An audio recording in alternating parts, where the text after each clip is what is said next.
दोस्तों सोचिए, आप आज से करीब 4-5 हजार साल पहले के समय में हो, प्राचीन मिस्र में। जरा सोचिए उस वक्त जीवन कैसा होता होगा। इजिप्टियन सभ्यता के बारे में आपने सुना और पढ़ा तो होगा, लेकिन अगर आपको उस वक्त में ले जाया जाए तो कैसा लगेगा? कैसा जीवन, कैसे घर और कैसी संस्कृति रही होगी उनकी? उस वक्त कौन कौन सी बीमारियां थी या महिलाओं के साथ कैसा व्यवहार किया जाता था? तो दोस्तों इन सब से रूबरू कराऊंगा आपको द नॉलेज के माध्यम से। हम आज जा रहे हैं प्राचीन मिस्र के सफर पर। मैं हूं हितेश गिरी गोसाई, आप है द नॉलेज के साथ। और अगर आप नए हैं तो हेल्दी नॉलेज के लिए इस चैनल को जरूर सब्सक्राइब करें और बेल आइकन को भी जरूर बजा दें। प्राचीन मिस्र अपने वक्त की सबसे विकसित, सक्सेसफुल एंड इंटेलिजेंट सभ्यता थी, जो इस धरती पर 3000 सालों तक टिकी रही। हाँ, वहाँ पर महिलाओं और पुरुषों के बीच की लाइफ में बेहद अंतर था, लेकिन दोनों ही के लिए सेम लीगल राइट्स थे।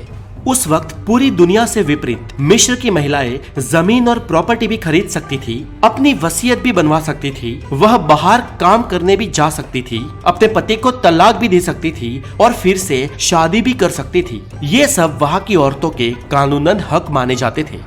दोस्तों आपको ये जानकर हैरानी होगी कि ज्यादातर अमीर मिस्रवासी अपने बालों से नफरत करते थे।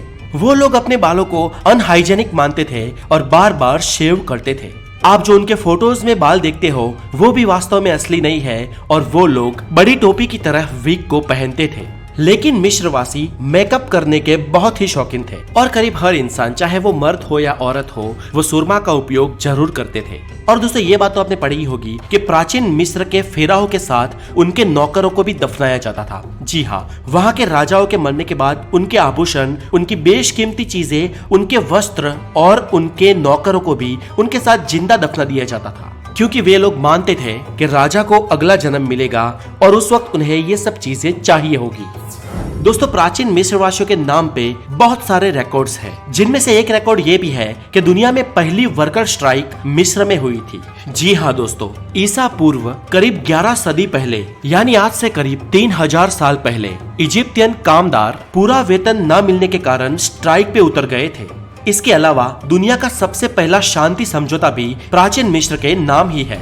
दोस्तों ये भी माना जाता है कि प्राचीन मिस्र में अगर कोई बोना पैदा होता है, या अगर किसी इंसान की शक्ल बहुत अलग है, या अगर कोई इंसान जल्दी में पहचान में आ जाता है, तो उसे आसानी से बड़ी नौकरियों पर रख दिया जाता था, जैसे कि सोने के कारखाने या फिर जो नौकरियां भरोसेमंद हो।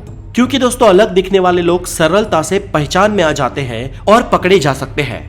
डिजीज की बात करें तो प्राचीन इजिप्ट के काल में बहुत खास रोग नहीं थे। हार्ट ट्यूमर, बैक्टीरियल इन्फेक्शन और स्टोन जैसे डिजीज पाए गए हैं, लेकिन आज की लाइफ के मुकाबले बहुत कम डिजीज उस वक्त एग्जिस्ट करते थे। दोस्तों उस समय इजिप्ट में उनका एक बेहद ही स्ट्रॉन्ग सोशल स्ट्रक्चर था, जिसे हायरार्चिकल सिस्टम कहते हैं। ये सिस्टम विविध श्रेणी या पद के आधार पर बनी हुई थी और इस सिस्टम में फेरो सबसे टॉप लेवल पे थे। ये फेरो उनके मोनार्च किंग यानी कि राजाओं को कहा जाता था। फेराओं के बाद वजीर, वजीर्स के बाद नोबेल्स और प्रीस्ट आते थे। उनके बाद की कैटेगरी में स्क्रैप्स और सोल्जर्स आते थे। उनके बाद क्राफ्ट्समैन्स और सबसे आखिर में फार्मर्स और स्लेव्स आते थे। गीजा के जो फेमस पिरामिड हम देखते हैं वो फेरो खुफू ने बनवाए थे, लेकिन उसे बनाया था स्लेव्स, फार्मर, कुछ स्पेशल कारीगर, एजुकेशनल प्रोफेशनल्स और फेरा के कुछ वफादार व्यक्तियों ने। दोस्तों अब तक हमारे इतिहासकार ये बताते हैं कि प्राचीन मिस्र काल में लगभग 300 रूलर यानी कि 300 फेराहों ने इजिप्ट पे राज किया था।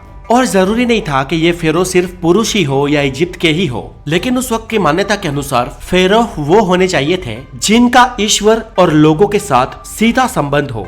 यानी कि उस वक्त के लोग मानते थे कि फेरो ईश्वर और लोगों के बीच की कड़ी है। आपको यहाँ पे बता दे कि क्लियोपेट्रा भी मिस्रवासी नहीं थी, वो अलेक्जेंड्रिया में जन्मी थी और टोलेमी वंश से ताल्लुक रखती थी।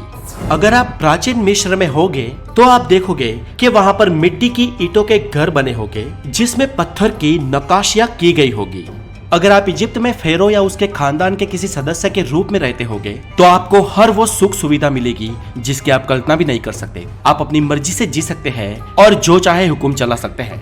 अगर आप इजिप्ट में नोबल मैन, वुमन या प्रीस्ट की हैसियत से जी रहे हो तो आपकी सेवा में सर्वेंट भी होगे। आप सुबह उठ के अच्छा खाना पी के अपने दोस्तों के साथ शिकार पे जाओगे, साथ ही आप शाम तक विविध समारोह का भी हिस्सा बनोगे। लेकिन प्राचीन मिस्र में फार्मर्स और स्लेव्स के लिए जीवन इतना आसान न था। अगर आप उस वक्त में फार्मर्स या स्लेव्स हैं, तो आपको पूरा दिन मेहनत करनी होगी और थके हारे घर जाके सो जाना पड़ेगा और महीने के अंत में आपको अपनी फसल का बड़ा हिस्सा वहाँ के रूलर्स को एज अ टैक्स दे देना पड़ेगा।